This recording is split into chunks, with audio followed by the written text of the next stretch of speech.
آپ کو معلوم ہے قرآن میں 2 دفعہ کہا گیا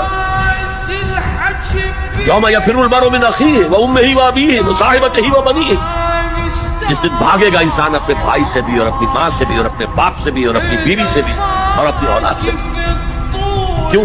نفسی نفسی نفسی نفسی نفسی نفسی، میری اولاد کو جھونک دو، میرے ماں باپ کو جھونک دو، میری بیوی کو جھونک دو، بیوی کہے گی میرے شوہر کو جھونک مجھے۔ یہی نفسی نفسی دنیا میں رہے آپ کی، مجھے اپنے آپ کو بچانا ہے سب سے پہلے، اور پھر مجھے اپنے سب سے پہلے آل اولاد کو بچانا ہے۔ یا ایھا الذین آمنوا قوا انفسکم واہلیکم نارا، اے ایمان والو بچاؤ اپنے آپ کو اور اپنے اہل و عیال کو آگ سے۔